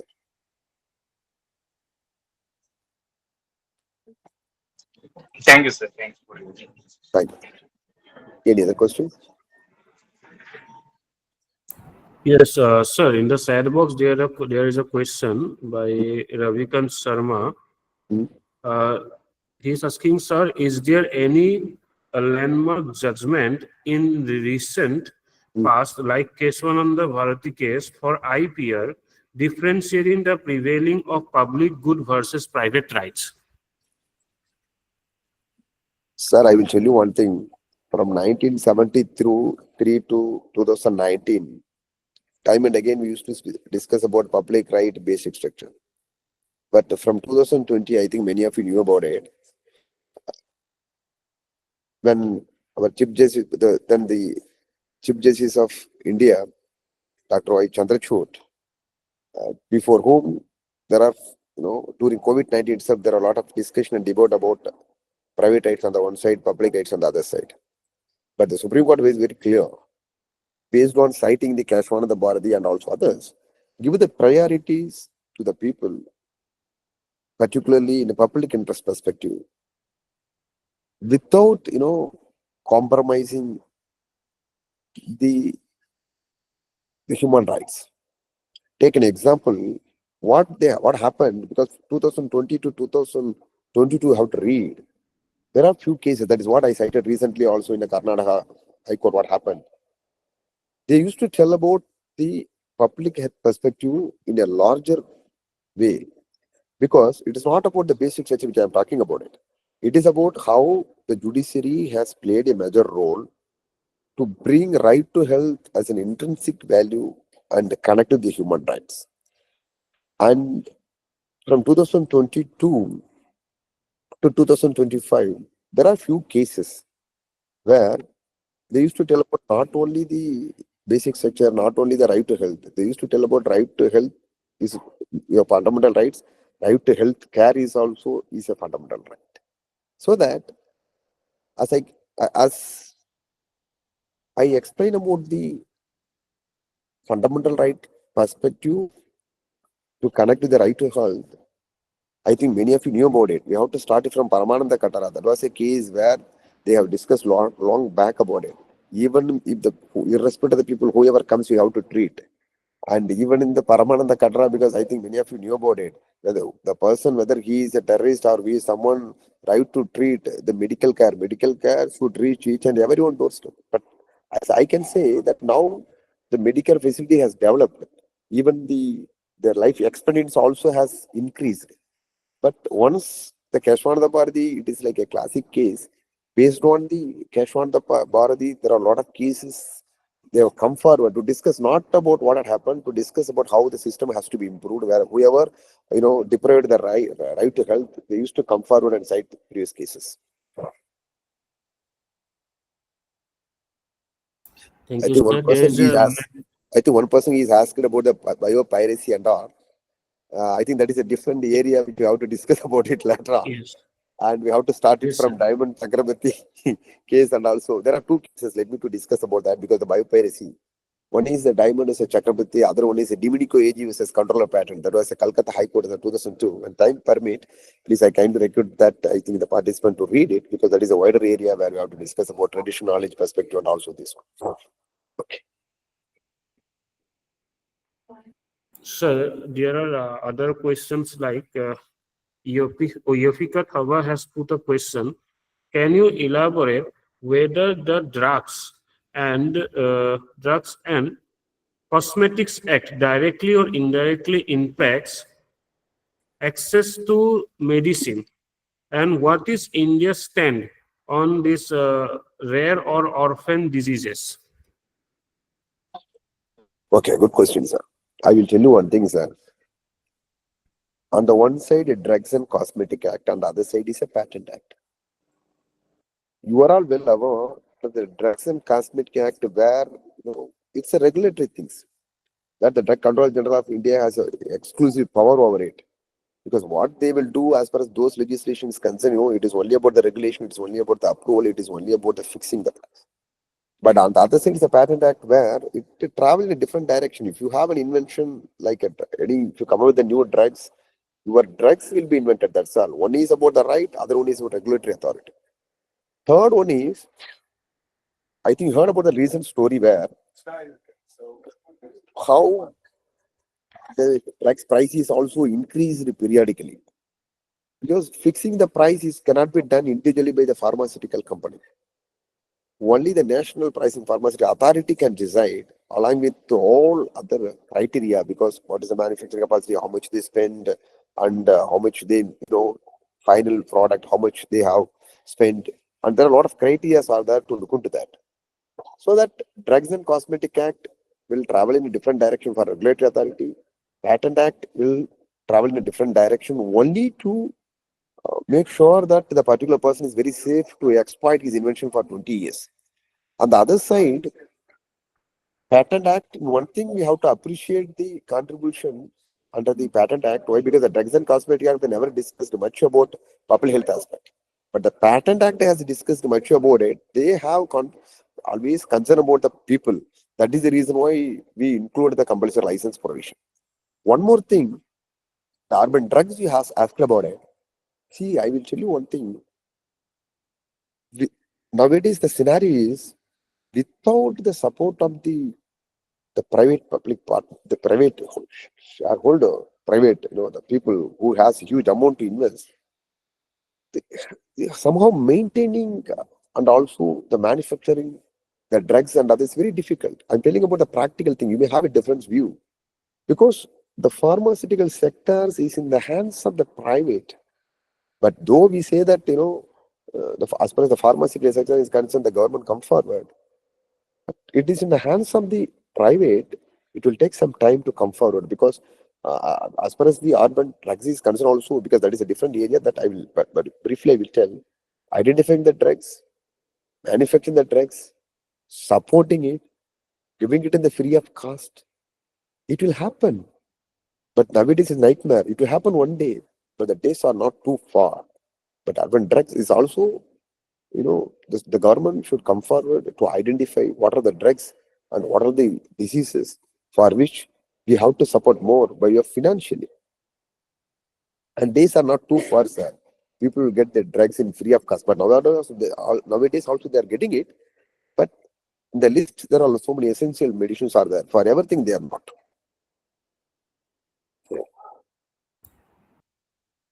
Sir, Kankana Burman has put a question that is compulsory licensing important for all pharmaceutical industries?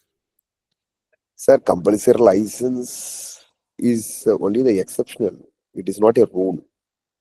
For an example, it is not essential to all the pharmaceutical industry. It is essential. It can be issued whenever particular drugs is not available. Particular drugs is not available and affordable. Doesn't mean that every time you have to do it for every medicines. Because unless and until if you are not going to change the law, whatever is there in the statute book under section 84, only based on that only you can issue the compulsory license. But you have to prove that, for an example, the drugs which is already available in the public, there is no question about speaking about the compulsory license. But only one thing you can speak in affordable price. That thing the government also can say that they are selling it only in affordable price. Why? Because the cost and the manufacturing, everything they will have a policy based on that. They will fix the price rate so that it is not necessary for all. But as far as the life-saving drugs are concerned, somehow you have to take care of it. Linjati Bora, yes, asks how can policymaker and stakeholders ensure that intellectual property laws and policies prioritize human rights, particularly the right to health and law? Sir, I will tell you one thing. When you look back the history, as far as the IP is concerned, policymaker has played a major role. India is a country where they never ever joined recently. We had a contribution from 1940 itself. Take an example, if you look back and go to the history of IP, starting from 1880, we have to start in 1436 itself. I think many of you knew about it, the Gutenberg era. Then come to an Indian perspective, after 1856, we have somehow managed and maintained the IP system. But after 1919 and 1920, we are very clear policy, though we were under the control of British at the time, but they had influence after 1944, 1945. Then after 1949, completely, their influence was there, though they left the country. But only after 1984 to 1994, we had discussed and debated about the betterment of IP system. But at the time, the situation was very different. But we were in infant stage at the time. But after 1994, 94 only, after signing the TRIPS, we realized that, we have to improve the IP system. And we have to equip the IP system without affecting the people right. Particularly World Health Organization, particularly the WIPO 1967, and also Indian legislation, we can cite it as a copyright, patent, trademark, design, and so on. And we are very clear and careful by saying that even the government, time and again, irrespective of the government who are in the power at the time, they used to tell and instruct the policymakers by saying that please don't give your right. That means don't discuss anything which will affect the majority view of our people, particularly right to health and also agriculture and also educational aspect. And in all these three aspects, even if you could look back to the Copyright Amendment also 2012, that was impacted by it. And we never ever compromised it. We never ever compromised.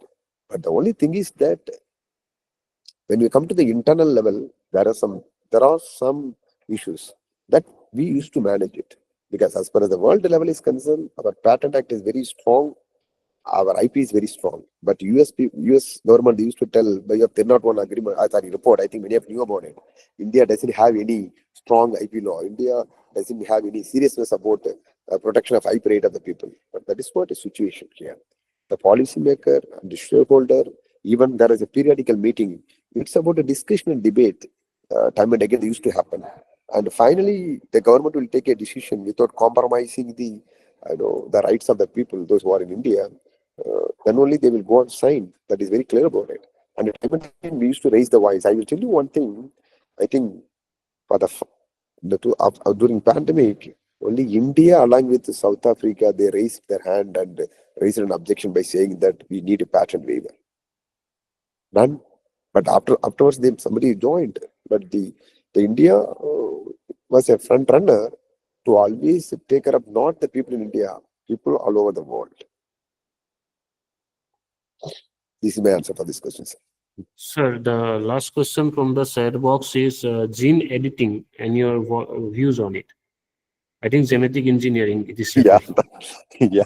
See, I will tell you one thing. We have a provision. I think I have to look into that. When you look into section 3, and you have there are provisions with regard to the Article 27 supplies 3 and section 3. But as far as this area is concerned, I mean, one is order to public, other one is a moral rights, third one is a public order, fourth one is gene editing, fifth one is a plant and animal other than microorganisms. These are all the larger issues, I can say. But as far as the biological areas are concerned, something the Indian stand is very clear. Something if is already available in the nature, something is going to affect either directly and indirectly the public order, morality, and the cultural and other things of in India. We always take back and by saying that please be stop. That is what the Indian stand is all about. Okay, sir, that's all from the chat box. Anyone left who wants to put any questions, they can unmute.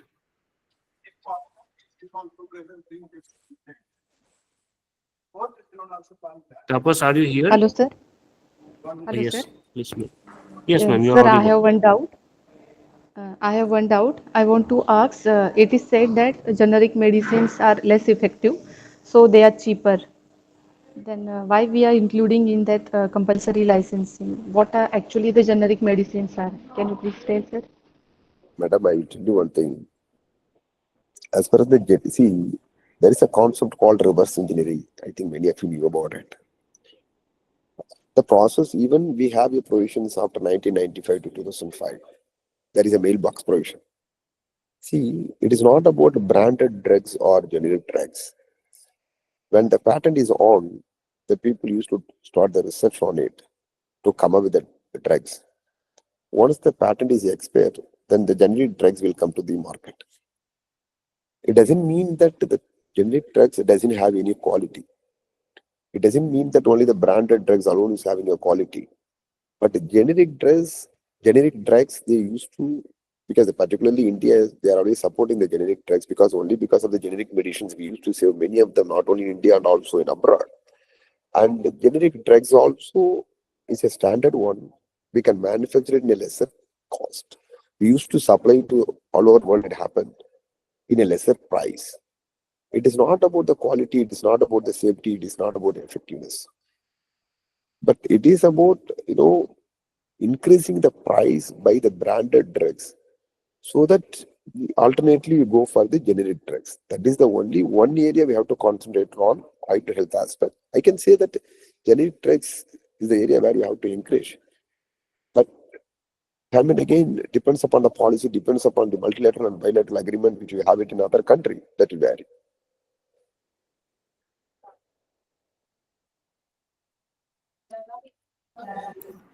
Yes, sir. Yes. Yes, any doubt?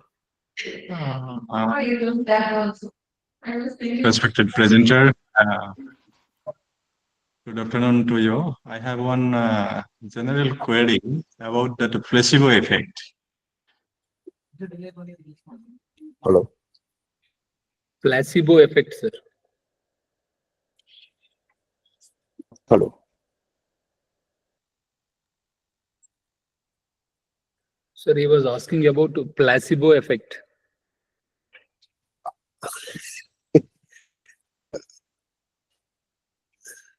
What? My question is it ethically practicable that That is Sir, my is it audible, question. Jayanta sir? He's Jayanta sir? asking about the placebo effect, sir. Am I audible to you? Yes. Jayanta sir? He's asking about the placebo effect, sir. Oh, yes. That's now audible. The point is very simple.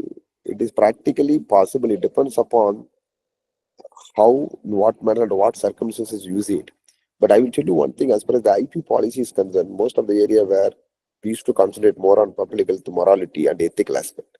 As far as the ethical aspect is concerned, we are not going to compromise on it. We always stand with US side as far as ethical aspect is concerned, because European Union and the United States of America and India, somehow in ethical aspect, they have the same policy on it.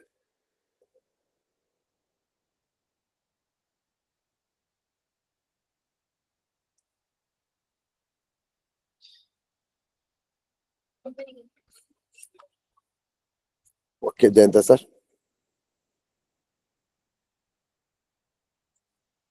Jayanta Sir, sir. sir, Yes, someone yes, sir. is asking, sir, what about evergreen Yeah, patent, evergreen patent I will which tell makes you, because that is the reason why we have reverse a strong. engineering as the diluted one? Yes, Ramanamurthy sir, I read it.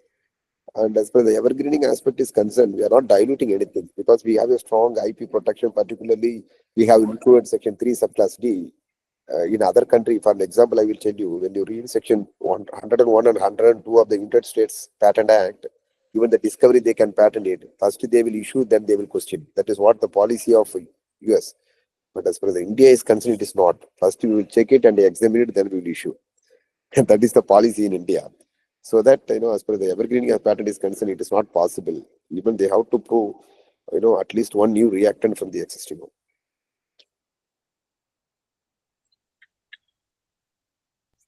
Okay, sir. Thank you for.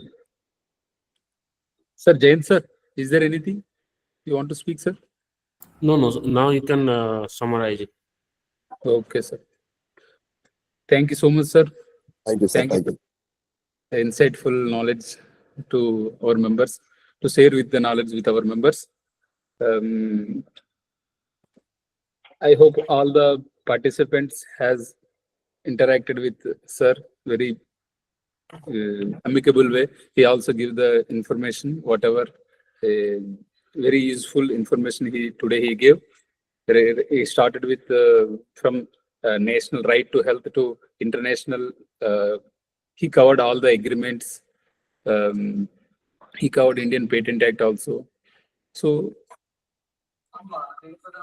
the resource person gave the various case laws also he discussed. So thank you very much, sir. Thank you for giving this, delivering this lecture on Thank behalf you, sir. of the Karnataka Department of Law. Thanking you, sir.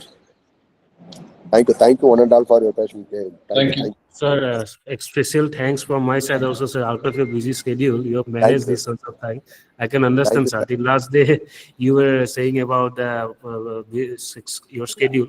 So once again, a sincere thanks extended to you for delivering this vision. It was a really very specific area of discussion, and I think a lot of research areas can be found from this particular area. So you have given a very insightful deliberations for the enlightenment of the participants. I hope that the participants might have also learned a lot. It is actually observable from their interaction, sir. It was very nice, sir. Thank you, sir. Thank you, sir. Thank you, one and all, for your passion again. Thank you. And also, I would like to extend my sincere thanks to all the participants. We'll get back again at by 1:55 p.m. for the next session. Thank you.